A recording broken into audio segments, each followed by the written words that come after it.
Hi hello నమస్తే welcome back to my channel ఈ తరం కోడలు।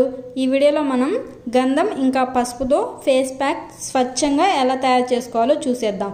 గంధం చెక్క ఉంటుంది కదా, అది నేను సాదుతున్నాను చూస్తున్నారు కదా। గంధం చెక్క కొంచెం వాటర్ వేసేసి కొంచెం గట్టిగానే సాదితే మనకు గంధం ఈజీగా వస్తుంది। మనం ఎప్పుడైతే ఫేస్ ప్యాక్ వేసుకోవాలనుకుంటున్నామో అప్పటికప్పుడు ఇలా గంధం సాదుకొని అది వాడడం చాలా మంచిది। మనం బయట పౌడర్ కొనుక్కొని వాడడం కన్నా ఇలా అయితే బెటర్। ఇలా అందుబాటులో ఉంటే ఇలానే చేసుకోండి। ఇలా సానేటప్పుడే గంధం స్మెల్ అయితే చాలా బాగా వచ్చింది। దాన్ని ఎక్కువగా ఆయుర్వేదంలో కూడా ఉపయోగిస్తారు। గంధం మనం రెగ్యులర్గా వాడడం వల్ల మొహం మీద మొటిమలు మచ్చలు పోతాయి।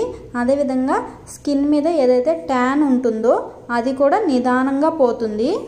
చర్మాన్ని ఎలర్జీల నుంచి రక్షిస్తుంది। అదే విధంగా చర్మం కాంతివంతంగా మెరిసేలాగా చేస్తుంది।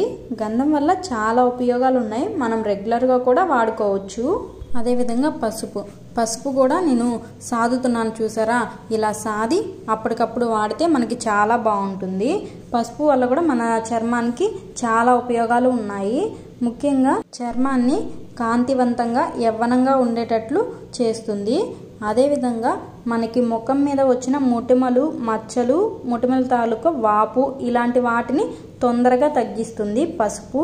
అదేవిధంగా పసుపులోని యాంటీ బ్యాక్టీరియల్ లక్షణాలు మొటిమల తాలూకా బ్యాక్టీరియాను నాశనం చేస్తాయి। మనకి ఈ రెండిటి వల్ల చాలా ఉపయోగాలు ఉన్నాయి కాబట్టి దీన్ని మనం ఫేస్ మాస్క్గా రాసుకోవడం వల్ల చాలా ప్రయోజనాలు అయితే ఖచ్చితంగా ఉంటాయి। రిజల్ట్ మీరే చూస్తారు కదా। ఇలా రెండింటిని కలిపిన తరువాత నేను అప్లై చేసుకుంటున్నాను చూడండి। అదేవిధంగా ఇలా అప్లై చేసిన తర్వాత ఒక 20 నిమిషాల పాటు అలా ఉంచుకొని ఆ తర్వాత ఫేస్ వాష్ చేసుకుంటే సరిపోతుంది। ఫేస్ వాష్ చేసేటప్పుడు నార్మల్గా చేసుకుంటే సరిపోతుంది, సోప్ ఏమీ పెట్టాల్సిన అవసరం లేదు। ఇలా ఫేస్ ప్యాక్ వేసుకున్న తర్వాత మామూలుగా వాటర్తో ఫేస్ క్లీన్ చేసుకుంటే చాలా బాగుంటుంది। రిజల్ట్ అయితే మీకు ఖచ్చితంగా